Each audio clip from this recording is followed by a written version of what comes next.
Hello, everybody, and welcome to number 25 of the Scholastic Sit Down. And of course, this is going to be an important one as we just saw our state finals commence back at the United Center this past weekend. Welcome into this podcast alongside Dylan Ward. My name is Luke Jordan. And Dylan, real quick before we dive into what we're going to see today, just what an experience it was down in Chicago last weekend. Yeah, you're not wrong about that, Luke. It was you, me, and a bunch of other people in our crew, just to name a few. I'm hoping I don't forget everyone, but Max Anderson, Anthony Pasquale, Gerard Boris, Joel Schneider, um, Matt Freeman, Jimmy the Wiz Olsen, Will Jenkins. I mean, everyone was there. It was a full team effort, and I think we really produced some awesome broadcasts. And beyond that, just an absolute blast to do what we do a million times, but to be able to do it there, just like the players. It was a great experience for the broadcasters. Yeah, no kidding about the broadcast crew. I mean, you watch that stuff back and it looks as professional as you can get, really. So, Not to mention Jeremy Ellis and Casey Standhar as well. Those absolutely. are two names. I think that's everyone now. Close enough. If we missed anybody, just know you're still recognized and appreciated. Absolutely. It's a very long list. I'm shocked it didn't take you 5 minutes to relay that all off because it would have taken me 5 minutes. But speaking of five games at the United Center on Sunday. So what we're going to do is we're going to recap those five plus the downstate day final down in Bloomington. But from there, we'll actually get to talk to a winning player from each varsity state championship team. So we'll get to talk to Addison Stewart of the New Trier Trevians girls team. Then we'll talk to Wyatt Schmidt of New Trier Green. And then from there, Joe Pijanowski of the Warriors Hockey Club. So we'll have those back to back to back after we talk about the state championship. Then we'll talk about the nationals coming forth for the Warriors and New Trier Green. Also, the New Trier girls, some of their players on mission, so they get to go compete in nationals as well.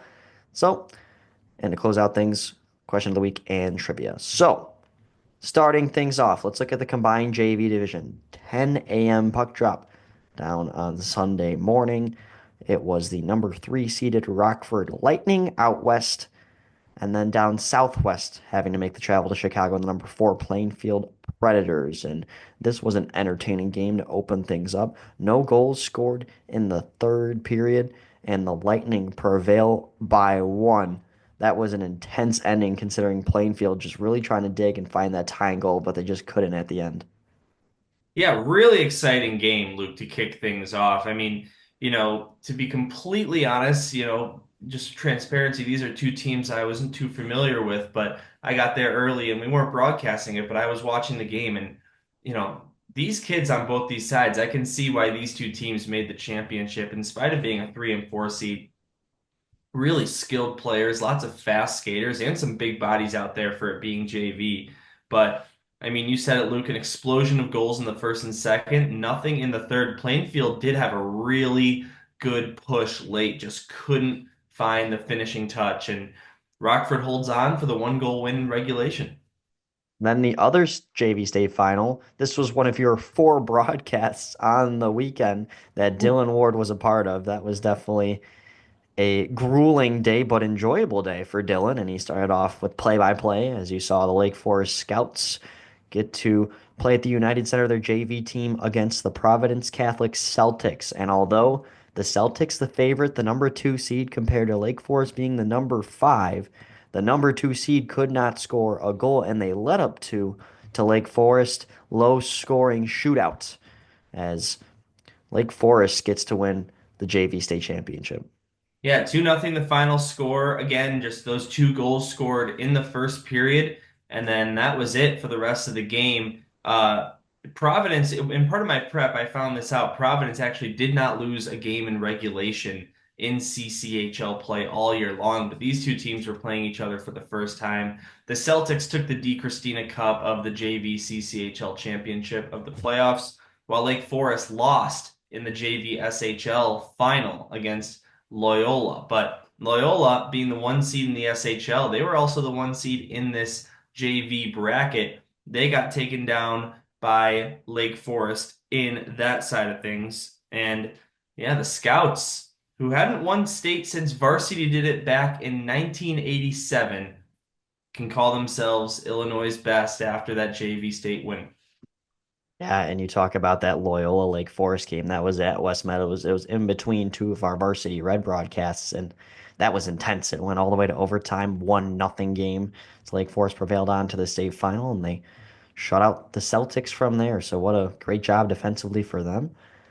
And then we went to the varsity division. Starting things off 2 p.m., the Warriors and BGHW. This was an interesting start, kind of deja vu to the BGHW main semifinal game that we both saw, Dylan, but two goals in the first 10 minutes, 9 minutes and 2 seconds to be exact, as Ryan Costanza and Dominic Popperell opened up the scoring. James Nafziger, a crucial answer at the end of the first period. And then from there, the Warriors battle back, find a goal early in the second from Ethan Newberg. Then we just waited and waited. Nobody could score. Sean DeValk and Adam Krzyzanowski were stealing the show until in overtime, Joe Pijanowski, who we're going to get to talk to shortly, has the overtime winner on a redirection. That's why they do those tip-in drills at practice.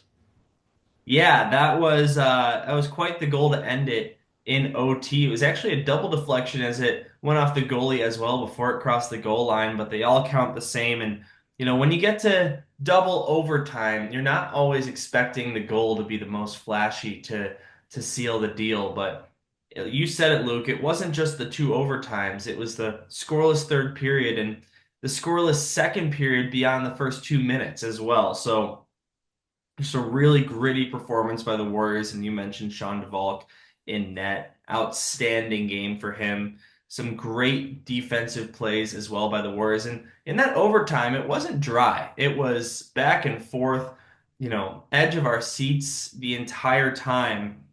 And I mean, the Warriors, the comeback kids here in these state playoffs, could you believe, Luke, that they never skated with the lead in either the semifinal or final? They were always tied or trailing until that overtime game-winning goal was scored. And that's sometimes how it goes, but it's about who scores more goals at the end of the day, not who's in the lead for longer. Yeah, talk about perseverance for the Warriors as a majority of the players get to call themselves back-to-back state champions. Now, we've been advised to say that they are a new hockey club, so it is their first state championship in their first year, but a lot of the players getting to enjoy back-to-back action. Sean DeValk was not one of them. He actually played for Wheaton West last year, but boy, he looked like he fit in. Joe Pianowski has something funny to say about him later when we talk to Joe because he, Joe Pijanowski, I think, was a little bit down on himself about maybe getting the state championship MVP, and he thinks maybe somebody else could have got it. But from there, let's look at the big game per se. Bennett, the number 7 seed, on the road technically, as they had the visitor bench to number one New Trier Green. And this is Green's home away from home, so to speak, their third straight year at the United Center. And all it took was one goal, Dylan. It came fast, not even 5 minutes into the first period, as Ben Cecil was scored on by Ethan Baker on the power play, assisted by Connor Herstrid. And from there, it kind of made you think, okay, we might have a high scoring game. Maybe Ben Cecil and Wyatt Schmidt will crack a little bit. Wrong. Absolutely wrong. Total shots on goal. Bennett finds 17. Schmidt stonewalls all 17. And Nutrier on 32 shots was able to get just one by Ben Ciesla, and that would be enough. It's a three-peat for Nutrier Green, Dylan. Yeah, the only goal of the game comes 4 minutes and 31 seconds into it on the power play, as you mentioned. Kind of a fluky deflection goal, but again, it's that thing. They all count the same. It made it 1-0. And, if we're going to be completely honest, a lot of people thought that New Trier was going to have their way with Bennett. But like you said, Ben Ciesla absolutely stood on his head after that. He didn't allow a goal in this game at equal strength. And it goes all the way till the end. New Trier out shooting them 13-5 in that first period, 12-6 in the third, but couldn't get a second one by him. And New Trier Green hangs on. Wyatt Schmidt stops all 17 shots he sees. And, well, 1-0 final score, and it's a three-peat for New Trier Green. The first time there's been a three-peat in high school hockey since the 90s, back when New Trier did it themselves. Uh, Pretty incredible to think about. You think about the dominance of New Trier basically in all of high school hockey history. Might be surprising to some people that we haven't seen any team, including New Trier, win three in a row this century until last Sunday night. Yeah, what a game it was. Great chance at the end by Bennett, one of the DiCosala brothers, actually deflected a puck and it went just over the crossbar. I remember Max and I could not believe it once we took off our headset. We said we were mere inches from going to overtime. Crazy game it was. Let's finish off with another crazy game at the United Center to close out the Sunday night. New Trier Trevian's girls team had the number one seed against the number two Barrington Phillies in that New Trier position, looking for a three-peat themselves. And this was one of the most exciting games I have ever watched. It opens up with Addie Galvin scoring. You think, okay, Barrington is, going to start to go on a push as they typically do. They're comfortable at the UC. Then Addie Stewart with two goals in under 4 minutes. Quick answers for the Trevians. They led 2-1 after the first. Then an array of a power play goal and a shorthanded goal by the Barrington Phillies in the second got the lead back to them. Then Nicole Gorbatenko scores with 9:45 left to go in the third. And then it's, oh, the Phillies are running away with this game. No, they aren't. Julia Schuster, a quick answer. And then in the waning moments of New Trier's season, Addison Stewart scores a hat trick goal with 147 left to go. So then we had to go to overtime, something we have not seen in the girls' bracket in a long time. Barrington has cruised through at the United Center the past 2 years. And how about just past 5 minutes in, 5 minutes and 16 seconds to be exact, the puck is thrown in front by Alexis Bornhoff, and Addison Stewart scores the game-winning goal and her fourth goal of the game. Dylan, we have been around a long time in high school hockey, you especially. You do not see four-goal games often. How about the clutch ability by Addison Stewart, the UConn commit, to score the game winner as her fourth? New Trier wins their first state championship since 2018. Yeah, Luke, and with all the stuff I do with GBS, I see a lot of games. And in my time in high school hockey before this state championship, I'd only ever seen a four-goal performance once before this one By by guess who? yeah, Zach Freeman. That was in the SHL showcase. But focusing on this game, I mean, Luke, this was our last game of the night, fifth game at the United Center. Of course, it goes to overtime, right? A little extra hockey. I was in Darren Pang's office for this one, and just incredible stuff. And you mentioned, the girls' games in the regular season do end in ties. So they don't go to overtime. It's just three periods tie. So that was the first and only overtime girls high school game of the season, whether it's playoffs or not. And you think about these girls usually play 13-minute periods as well, but these are 15-minute periods. So it's just even more time out there skating without the ice cut. And Addison Stewart is the hero, clear cut MVP. I think that was the easiest decision for A-High of the 5 games at the United Center.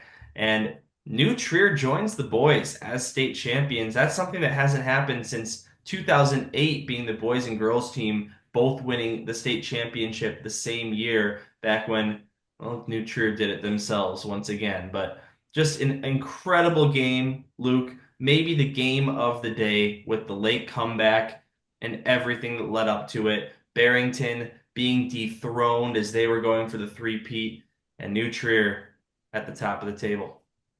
Yeah, and just what a day it was at the United Center. I mean, I don't think, just to be transparent with everybody, we're ever going to see another weekend of hockey like we just did, where you see one game go to double overtime, you see one game go to single overtime, you see one game go down to the wire where Bennett is so close to tying up the game and sending it to what could have been another overtime. So just the constant action and intensity of those games, me doing all three, you doing all three. I walked out of there with a headache. I'm not even kidding you. I had trouble sleeping because the adrenaline and just pure excitement of all three games. I've never experienced the stress because it's not like you're rooting for somebody, but there's so many thoughts racing through your mind, and you can only say so much on the microphone. So I mean, it was it was something else. I don't know if you experienced a headache, but you were probably experiencing something considering you did 4 games. You one up me there. Yeah, Luke, I actually opposite to you. I had a really easy time getting to sleep that night after how hard we worked. And you look at the 5 game slate, 4 out of 5 games are 1 goal games, and the one that wasn't was a 2 goal game. We were really treated to incredible action, varsity and JV, in all 5 of those upstate divisions of the A High State playoffs. Just pure cinema at the United Center, and I don't think A-High could have asked for anything better for its fans. And we had one more state championship downstate. It was the Pekin Dragons, once again the 1 seed, taking on the McLean County Sharks. And correct me if I'm wrong, Dylan, we had another team looking for a 3P here, right? Oh, oh yeah. And that they got it. The Pekin Dragons, a 4-0 victory over the Sharks, outshooting them 38 to 10. The second period shots are simply video game numbers on rookie mode, 21 to 2. And Andrew Bronner collects the 10 save, shutout Dylan Anderson 2 goals, and the Pekin Dragons, just like New Trier, three-peaters themselves. Yeah, and then no, I did not get married to Max Anderson. That is a different Dylan Anderson that scored the 2 goals for Peak. But yeah, another three-peat. And we were one Barrington goal away from all 4 varsity divisions being repeat champions from last year. And Pekin just pure dominance in the Lincoln Land Hockey League. And downstate, there's 9 teams in that league, and all 9 go to the state playoffs. So the state playoffs are sort of also the league playoffs. They don't have a separate one for league. So that was it in terms of the postseason. And the Pekin Dragons delivered in the big ECHL arena down in Bloomington. It may have not been the United Center, but I'm sure a fun place to play for those kids. Absolutely, and that would wrap things up on our incredible slate of state championship hockey. Now we get to talk to 3 of the winners themselves, starting things off with Addison Stewart. We'll quickly go right to Wyatt Schmidt of New Trier Green, and then finishing things off with Joe Pijanowski of the Warriors Hockey Club. Let's roll the tapes. And there she is, the overtime hero of the Illinois High School Hockey State Championship in the girls division, Addison Stewart, with 4 goals as the New Trier Trevians down the Barrington Phillies, back-to-back state champions, 5-4. And first off, Addison, we just want to say thank you for joining us today. Yes, of course. Thanks for having me. Well, obviously, you know what we're going to talk to you about first. The most recent of all things, your 4 goal performance at the United Center. And just in summary, what did that day feel like? Not only getting to play at the United Center, but then having what will be one of the more memorable games of your career. Yeah, it was kind of a dream come true because when I first came to high school, I always wanted to play at the United Center and being able to end it off at as my senior year at the United Center and having a good game was just everything. Well, wanted to talk to you about the opponent. You played Barrington. Obviously, they fell into the Founders Division of the Metro Girls Hockey League. What was it like, kind of preparing and getting ready for that game, knowing that you didn't really play them too much, only one time way back in the tiering round? Yeah, well, we didn't know too much. We knew what to expect, but not really because when we played them the first time, they were missing a couple players, so we didn't know how they would impact their team, but we kind of just took it like the other state games and just gave it our all. And at the end of that state game, of course, went through the handshake line. Then everybody was just kind of talking. I believe I saw you talking with a ton of Barrington players with all that mission gear. My first question for you is, do you play with any of those players on your exact mission team? Yeah, all 3 of them are on my mission team, Wow. or 4 of So, them. Yeah. what was it like just getting to play against them and having those bragging rights headed into what's to be more club hockey? Yeah, well, we were talking before, and 2 of them played defense, or 3 of them played defense, and they were like, just don't walk me, because they don't want to be on video getting walked. And so we were just laughing at that because the 1 goal I scored, I got by one of my other mission players, Mia Wintercorn. And so we were talking about that and just laughing, and then they were just congratulating me. So yeah, that's a really good point you bring up, Luke. A lot of people don't realize that in girls' high school hockey, it's pretty common to play for your high school team and your club team. What is it like overall, kind of going through the entire season and balancing those two things and kind of getting in, switching mindset from one day to the next? Yeah, well, normally on a weekend, I would play like Friday, Saturday, Sunday morning of for mission, and then Sunday nights is high school.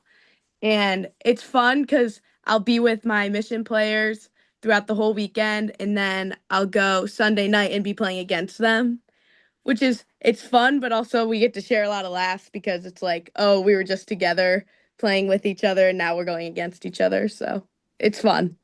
Yeah, and your high school career isn't over yet. You still got the Nationals coming with the Chicago Mission, and just tell me about what you're really looking forward to seeing in that. Yeah, so we just got our schedule for our seedings, which is really good. And I'm excited that we made it to nationals and just hoping to end it off on a good note, just like we ended New Trier. Well, obviously, the four-goal game in the championship, obviously, you probably couldn't have dreamed it better. I mean, you averaged over a point per game in the regular season and then turned it up to a completely different notch in the playoffs. What is it about kind of this time of year that really propels your game? Well, it's just that, it'll end soon and just that every game counts and it's coming to an end and I want to end it on a high note. So, Yeah, and to that point, obviously your career in general isn't over. You're committed to play Division One hockey at the University of Connecticut, UConn for short. And just my last question, I'm curious, what really stuck out to you about wanting to go play hockey for the Huskies?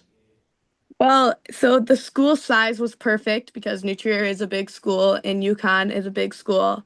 And then just like everyone at UConn wanting to be there and just like having other sports too, like basketball. Like right now we're going into March Madness, which is like everyone's like, rooting for UConn now, which just it's exciting to have just like that school community. And I've just loved UConn since I was little. Well, last question on my behalf. Obviously, saying last Sunday would be cheating. So, besides that, what is your favorite memory from playing specifically New Trier High School hockey? Um, well, not pl well. I think probably beating Barrington last year because they had an undefeated season and then we were the only team to beat them last year, which was exciting and just a fun way to have that game win. And you'd have to say, obviously, with cheating included, number one is what we just saw at the United Center, right? Yes. I'd have to guess so. Absolutely. If it Addison wasn't, there'd be a problem. Stewart with 4 goals at the United Center this past weekend. Good luck in Nationals, and thank you for joining us today. Thank you so much. Yes, Of thank you. course, take care. You too. Big thank you to Addison Stewart for joining us previously. Now we have from the New Trier Green boys team, the man with the 17 save shutout in the state championship, Wyatt Schmidt, who has been incredible all year. And Wyatt, thanks for joining us today. Thanks for having me. Yeah, and obviously we got to start off with that very intense 1-0 game with Bennett in the state championship. How in the world did you keep yourself composed at the United Center to stop all shots? I mean, it's my first time playing there, but it's my third time there. So I'm used to it a little bit. And I mean, it's high energy all year. Every playoff game, it's barely different. Um, Obviously, it was a packed house, but we saw that against Viator, saw it against York. So I mean, we're prepared. Our team is prepared for playoffs. So we're a playoff team. So I don't. Obviously, there was nerves before going into it, but you know, you just got to be as a goalie. You got to have the mindset. It's just another game, right? And you got to go into it with a level head.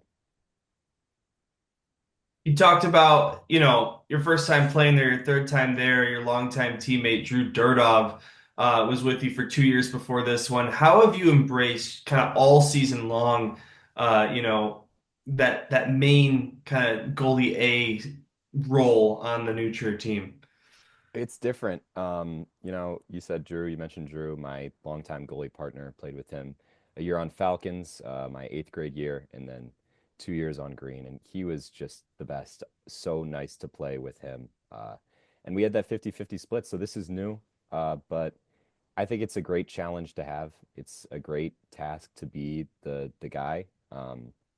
And I just I love embracing it. It's great to go into the games knowing that you really make a difference. And I think that makes me play better with that pressure.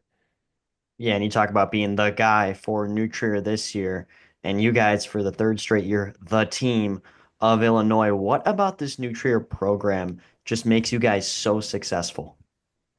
It's the bond. It's the love between the guys. I know you hear Adam Cheris, our coach, talk about it all the time. He really talks about embracing the brotherhood. And that's I think that's what makes us so strong. We're so close. End of the year, playoffs is when we really ramp it up. We're always together, nights, before games, nights before games, 2 days before games, just together hanging out. I think that that tightness really makes the team great. Yeah, you talk about your coach Adam Cheris in his this was his third year as head coach of New Trier Green. Well, he's 3 for 3 in terms of winning state championships.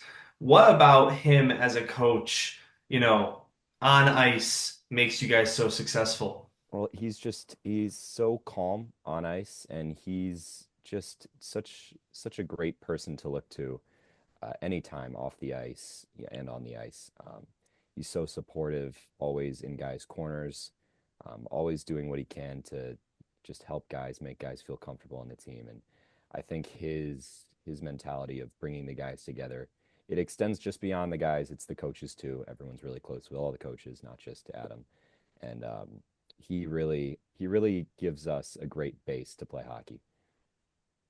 Yeah, and Adam Cheris, who previously played at New Trier, how awesome for him to have those three state championships. But for you yourself, with the exception of course, posting a shutout in your senior year at the United Center, obviously that's got to be a top-notch memory. And not that you guys are finished yet, you still have nationals, but up to this point, other than what we just saw last week, what is your favorite memory about playing with New Trier? Okay, I'm gonna shoot all the way back to my freshman year. Really? Um, Not on green, on neutral white. We played York in the in-state. I believe it was the round of 16. And that's my favorite memory. It was a fantastic team. That neutral white team, it was just like, I think it was just freshmen and sophomores and maybe juniors. But that young team, it was so fun to play with. They were such great guys. And I think I posted a shutout in that game too. And we won in overtime 1-0 too in that one. Yeah, I remember that. That was an 8 a.m. start, wasn't it? Yes, it was an early Yeah. one. Yeah, at the Yeah, I edge. remember. I think I might you might have to check me on this, but I think you guys that year were the only non-varsity one team to make the Elite Eight in like however many years. That Uh, that that sounds was a really impressive run. I remember that vividly. All right, Wyatt. Well, you do have nationals coming up out in California this year. You've been there twice already. Whether it's, on the ice with the teams that you're playing so far or the experience with the boys, what are you looking most forward to at the tournament? I'm really looking forward to just bonding with the guys again. It's a spring break for us. It's out in California, so it's gonna be a blast on the ice and off the ice. It's always fun going out playing games at the end of the year. Sometimes you'd think it would be nice to end like just with the state ship, but I think it's a great it'll be a great time. Just a great experience to be out with the guys in California. Yeah, and the last question to my end, just from a play style, if there's any differences, are there any key differences about playing in-state opponents compared to national opponents? That's a good question. I think Nationals, it's always been super solid teams, just all around. It's guys, it's teams that'll have 16 guys that can be on the ice at any time. Yeah, four lines deep. Right. It's very, very competitive. Right. It's Nationals. It's the best teams. And it's hard to it's an adjustment to just have consistent pressure on you usually. All game, great shooters, great passers, just very technically solid these teams are. So it's tough, but it's fun. It's fun playing against a style like that that you're not really used to. Yeah, and of course, Nutri-Green goes in the 3A division, the top division of nationals. Only 8 teams competing for that crown, but it's a really hard tournament to win, as you mentioned. This will be the last one from me. You go the distance in both the state playoffs and the SHL playoffs, all the way up until the final. With how the scheduling worked out this year, what was it like for you and the team to kind of balance those two postseasons going on at once and kind of shifting that mindset game to game? It was tough. I think a lot of us had our minds on state, and it's been like the past 2 weeks leading up to it. I mean, it's been SHL semifinals, state quarterfinals. It's been a lot, and it was tough to balance. And I think you could see if you saw in our performance against GBN, it just seems like our minds were in a different place, kind of. And it's tough, obviously, when you have the state championship that week. So when they're so close together, it's hard to balance that. And I think we had our minds a little too focused on state in that SHL game, but Raderman played incredible. I have to give him a shout out, longtime buddy in the SHL, and he played a fantastic game. I think that's the best he's played against us ever. Yeah, no, it was a great performance. And just actually really quick, to your future, do you have any future hockey plans, or are you going to just kind of use it as more of a release than a pressuring sport in your future? We'll see. It's been a lot of pressure, obviously, being on green all these years. It's been so fun, obviously, the time of my life playing hockey. But I'm laying it down for a while after nationals. We'll see in college if I play. I'll probably pick it up again, I'm sure. It's hard to just stop, but I, I'm not sure yet, and I'm like not sure about colleges yet either. So we'll see if there's like a club team, like frat league, something like that. Well, wherever you go, you're going to be a stud, Wyatt. You sure were in the state of Illinois, and we'd like to thank you again for joining us on our one of our final episodes of the Scholastic Sit Down this year. And good luck at nationals along with the rest of the Trevians. Appreciate it. Thanks so much for having me. Thanks, Of Wyatt. course, Wyatt. Thanks for your time. Thanks. Last but not least, our final guest out of the three state championship winners. It's from the combined division as the Warriors Hockey Club down the stampede of BGHW in overtime.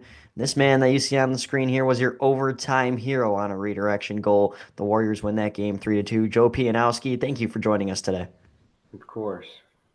And Joe, obviously, that was probably not how you'd imagine a game-winning overtime goal would go. Just kind of walk me through that and what was going through your head there. Yeah, so I mean it was a long overtime and then I think everyone was tired and getting lazy and slowing down and I just found myself in the right spot, right time and just flew back there after the tip.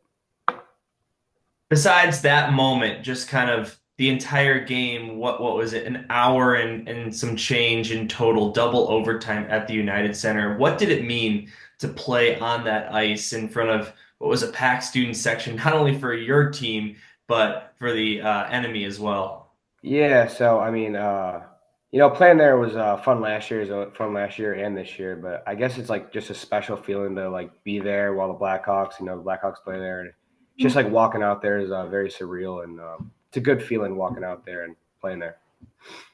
Yeah, and I remember in the semifinal game, you guys go to triple overtime with Chicago North, and we got to talk to Coach Keith Farforth after that game, and he was talking about how they were looking for mustard packets or anything to keep you guys from cramping.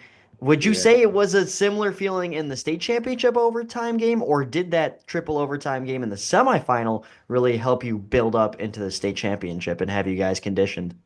Yeah, I feel like definitely that the semifinal game helped. I feel like as we were going into overtime, we kind of knew we had the kind of strength, like the advantage, because we went into overtime in the semifinal game, and since that was a very long overtime, I think overtime in the state final, it helped us win that game for sure.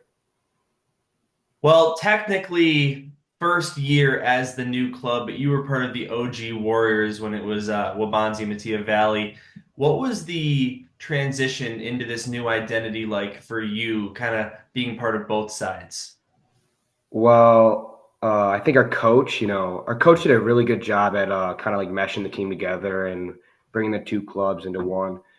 And I think our coach did a very good job at assigning rules for every single person on the team, whether it was like goal scorer, penalty kill, power play, just a grinder. He assigned roles to every single kid, so everyone knew their place on the team, and yeah, it just combined it really well.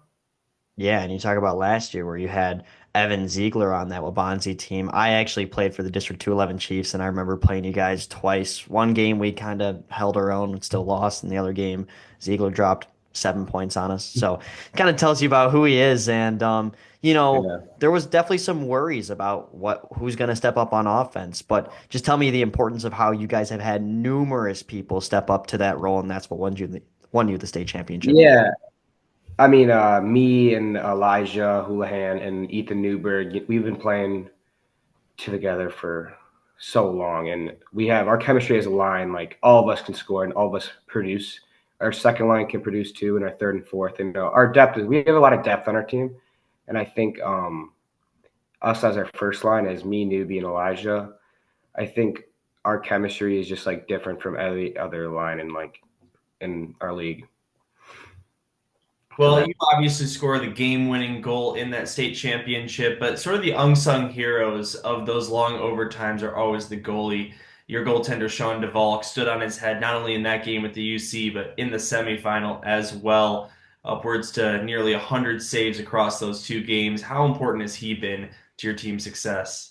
yeah, I think he kind of got snubbed out of an MVP award, and he deserved more recognition from that game and the semifinal game. And I think he really stepped up those two games and in the playoffs. He once we came to state, he really stepped up as our goalie for that tournament.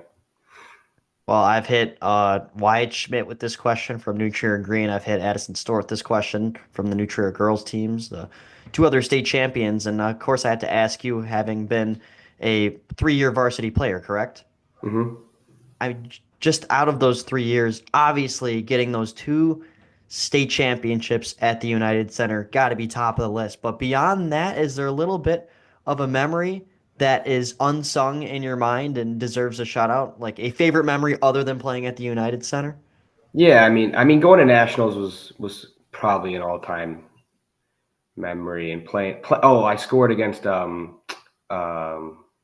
Shattuck. That was probably That's got to be that was the nice. greatest feeling. Yeah, scoring against them was probably the best. Only goal. Yeah, that was definitely the best moment. Yeah. And you think you're gonna create even more memories with going out to California this year, huh?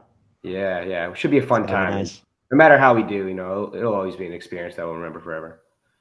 Yeah, diving a little deeper on that, you've been to nationals once last year. I think that was in the Philadelphia area, Yeah. and now out in California. I don't know if you've looked at who you're playing in your pool and all that, but just whether it's on the ice or off, what are some of the things you're looking most forward to at that tournament? Um, I mean, not necessarily towards hockey, but I guess like just like bonding with the team for next year and see if we can create some more chemistry with the new club and hopefully carry into next year for my final year. And obviously, no, not obviously, but I have a very obscure question to finish things off on my end. You have played in the Wabanzi green, you played in the Warriors baby blue, both two sweet uniforms. Which one's your favorite? Um, Gotta go green. I mean, that's my school, so I'll go Wabanzi. Wabanzi green, yeah, 100%. Yeah, that's Love it. the OG Warriors that still come to my head when I think of them, but the new look is also a sweet look as well. Luke, that does it for me. Yeah, well then from there, thank you, Joe, for joining us today. And obviously you win the state championship, but the job's not finished. So good luck down on the West Coast in California. Come soon. Thank you. Have a good day, guys. You too, Joe. Thanks for joining us today. Yep. We could not be more grateful to have three outstanding athletes join us today. I think this is our first time doing three guests in one episode, but how could you not with those three incredible games? And just want to thank Wyatt Schmidt, Joe Pijanowski, Addison Stewart for lending their time this weekend to help make that happen. And from there, of course, we talked to Addison Stewart about the mission going to girls nationals. So some new Trier skaters will get that of their own, but also On the other end, they're still for the boys levels, they have their high school national championships. So the Warriors Hockey Club out of the combined division will be playing in the 2A class. The New True Trevians playing at the top in the 3A. And Dylan, just real quick before we dive into their schedules, what have you seen? Because you've seen it firsthand. You've been out with the Trevians to see them play in the national championship. What not only is different compared to most tournaments, but just what do you experience? Well, one of the big differences is the length of the tournament. And it's not a weekend tournament where you're there, you play double headers and all that. It is Wednesday to Sunday. There are no double headers. You're playing one game per day. So I think, with the national championship, that is important. You don't want it to, just come down to getting tired at the end because, those 6 games in 3 days, those tournaments can get really grueling. And you don't want to decide a champion as big of a level as this with that. But in the 3A division, which is the top division, New Trier will be one of 8 teams competing for the national championship. They find themselves in the national pool. So there's 2 pools of 4 teams each. They'll have a round robin, and the top 2 advance to the semifinals, where the winner of the one pool play the second place of the other, and vice versa.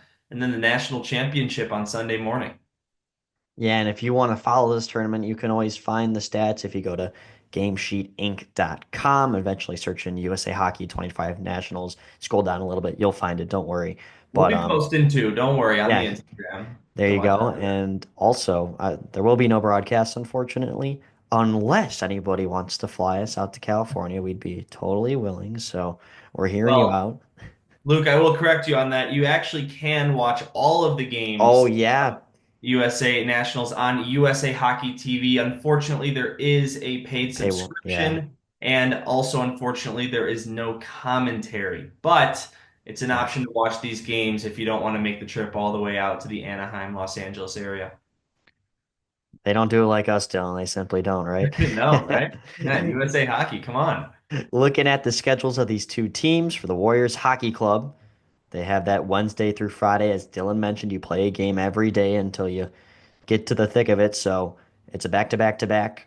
And the Warriors open up playing home to the Colorado Bruins. That's 3:15 p.m. on Wednesday. The next day, it's just about a 24-hour turnaround where they will play the Miami Junior Redhawks out of Ohio. That will be at 3:45 p.m. And then a little bit of a quicker turnaround, 1:15 p.m. on Friday. They take on the North Broward Prep Eagles out of Florida. Must be nice going from Florida to California at this time. On the Yeah, other end for keep the it, new keep in mind as well as you go along with these schedules, Luke, that these are all obviously West Coast times. So Oh, that plus is two wow. hours for the folks that are not going out to California. So that's actually 3:15 is 5:15, 1:15 is 3:15. You get the drill. This is why we have a smarter brain than mine on this podcast. And now the New True Trevian schedule. These are all Pacific time.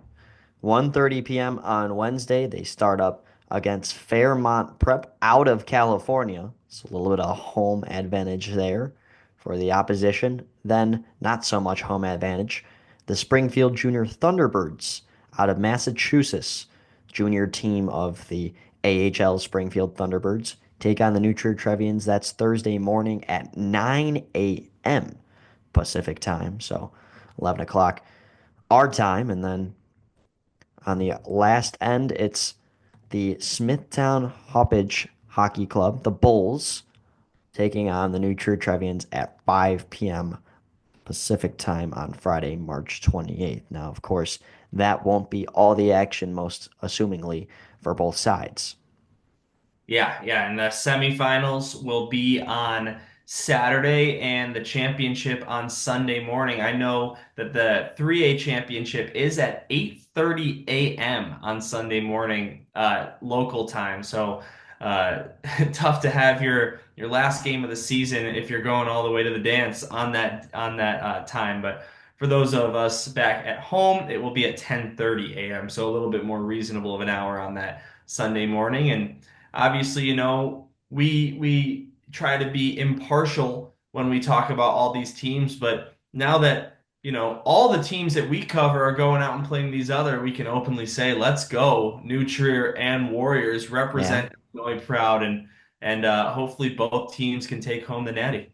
It's nice to be biased here and there, especially when you're talking about teams that you've never heard of out of the nation. So, of course, we're rooting on you guys, and we're rooting on you to comment on what will be the question of the week and trivia question that we are about to unveil. Last two segments on what could be our second to last podcast episode of the 2024-2025 season. And this conversation is going to be fun. Our question of the week, and we want you guys to comment as well. This is a very easy one. What was your favorite game? High school hockey could be girls, could be red, could be combined. Any game all season. What was your favorite? Dylan, start us off. Well, Luke, that's a really good question, and there's a few that I'm thinking about. I think about the Warriors' state championship win, their semifinal win. Both of those were absolutely electric.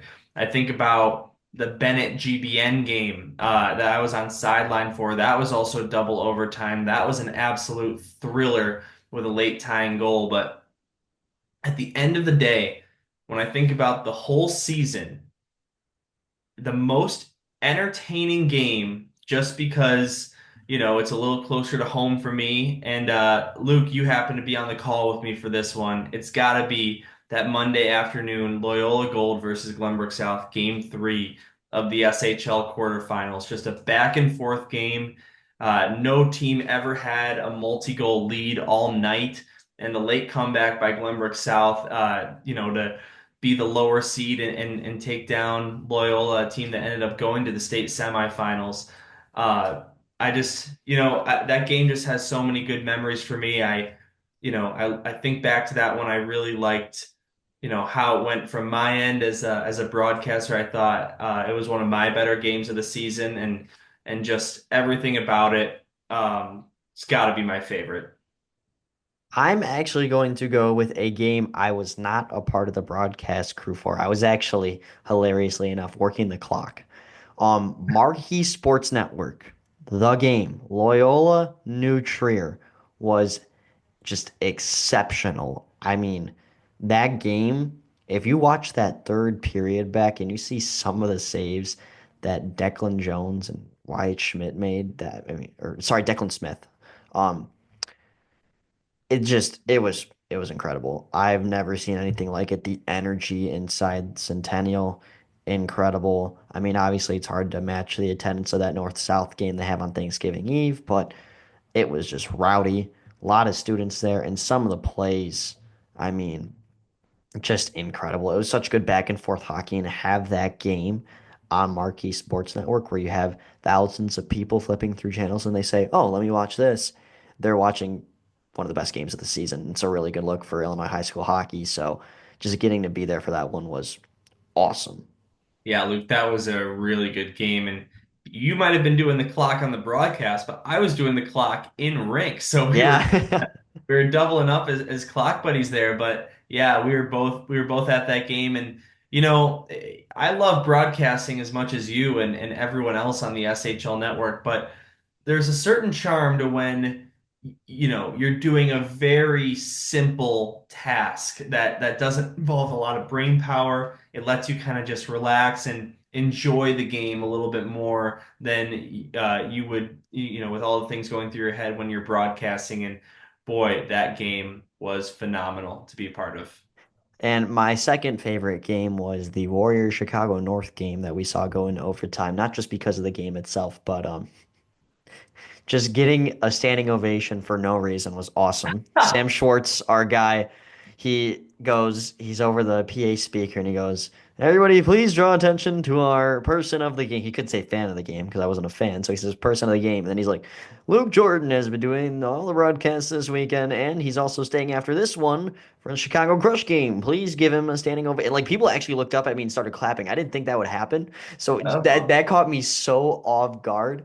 And like when I unfortunately leave SHL Network one day, that is going to be engraved in my memory. Just how goofy of a person Sam Schwartz is sometimes. Like the quarterfinal games, you and him were down there one time, and he goes, "Our fan of the game is Luke Jordan." I'm just sitting up top trying to watch the teams and get a scout. Yeah, that's right. He's no, he really enlightens the place and he's an entertaining guy. So getting that moment was kind of cool because he's announced my name in the past as a player.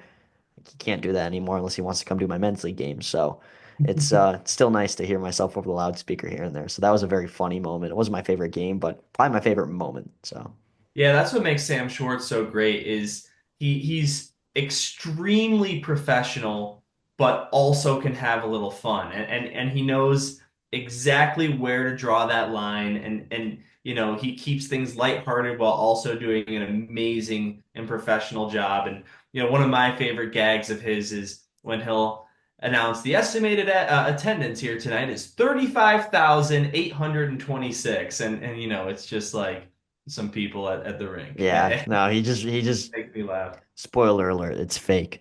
He remember he did it for a Deerfield football game one time, and he goes like 1,000. So I was like, "How do you know that? Is somebody reporting to you?" He's like, "No, I make it in my head." I'm sure it's not the case all the time, but when you don't have actually somebody counting heads, what are you supposed to do? Say nothing? Right. Sam's not gonna neglect that. So, but moving on to our trivia question now. This is a unique one, and so we're going to obviously last episode no answers. So thanks guys, got to work on that. Yeah, this is our second to last episode of the podcast, Luke. So this is going to be our last trivia question because there's no follow-up to reveal it on. So guys, this is your last chance to answer a trivia question. I know Yeah. Dana's out there. I know Dana is watching these podcasts and for some reason deciding not to answer the trivia question. So that our number one fan really needs to step up here in the last pod or second to last pod. So with that being said, here is your last trivia question.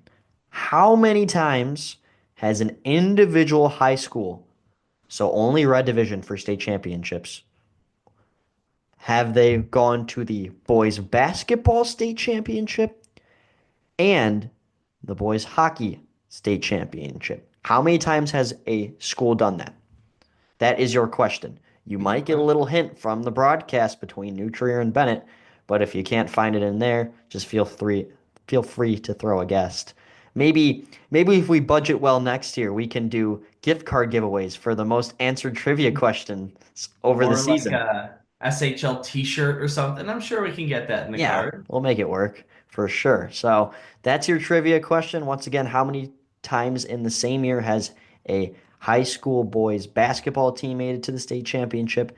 How many times have they made it in the same year to the boys hockey state championship? Once again, no combined teams, it's just individual teams. We'd like to thank you for tuning in to number 25 of our Scholastic Sit Down podcast, episode number 25. And just the fact that we made it here we couldn't do it without you guys. Seriously. We really appreciate it and all the support this season has been awesome. I've had people approach me. I'm sure Dylan's experienced the same. Hey, are you a podcast guy? Yeah, I am. You do a great job. Thank you.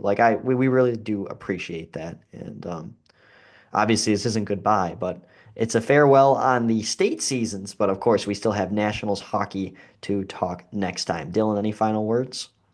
Yeah, I mean, you summed it up pretty well. We don't get as nearly as many views as the live games, obviously, on the YouTube page, but we have a solid audience, Luke. I We will we have say. we have a couple hundred tuning in every week, and I'm hoping that everyone who is watching and our regular viewers look forward to this and enjoy it because we've enjoyed making it for you. Big thanks once again to Addison Stewart, Wyatt Schmidt, and Joe Pijanowski for joining us today. That's Dylan Ward. My name is Luke Jordan. Thank you for watching episode number 25 of the Scholastic Sit Down, and we'll see you next week.